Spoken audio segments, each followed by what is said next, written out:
This is a fabulous herb to support all manner of organ systems, tissues, skin, the brain, wound healing.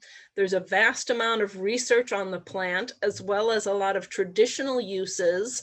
So I thought it would be useful to remind people not to overlook Gotu Kola in formulas for hepatitis, for Alzheimer's disease, for head injury, for skin diseases.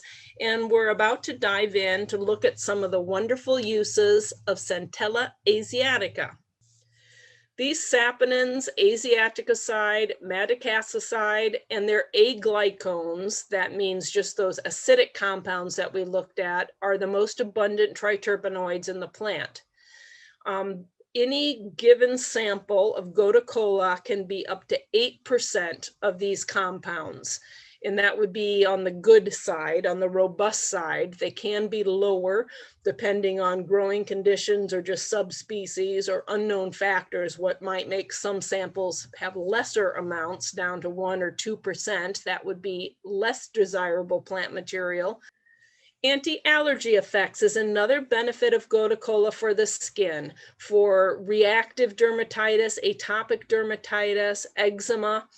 Centella reduces infiltration of immune cells into the skin. It helps balance some of the Th1 to Th2 responses in atopic dermatitis. I mentioned that we won't go too into detail to list all of the studies on the individual cytokines themselves, but in general, it has beneficial results in normalizing excessively activated cytokines, the interleukins, the tumor necrosis factor, chemokines that activate keratin.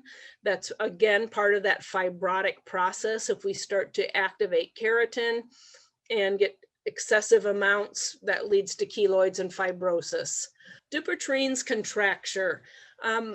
I have not seen many cases of this, but I've seen a few. One person had a hand injury, a bad laceration, and they severed a nerve. And after the laceration was sutured, they were losing feeling and sensation in the finger. So saw a neurosurgeon to reattach the nerve with a second surgery, and all of that inflammation locally led to a contracture that looked something like the middle photo here.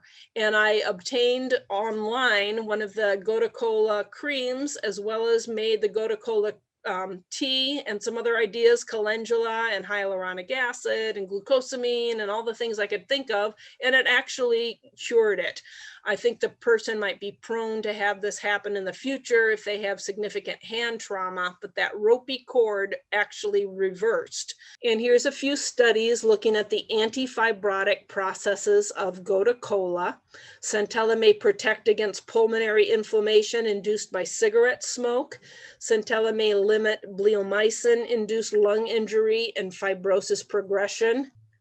So we have looked at Centella's many different rejuvenating activities in skin diseases, vascular diseases, neurologic ulcers, interstitial cystitis, head injury, inflammation, and I won't read you the whole slide, all of the different diagnoses, pathologies, conditions. So certainly, being such a safe and gentle herb, it has wide application and a good one to keep on hand as a tincture, a tea, a cream, an oil, an encapsulation, wherever possible.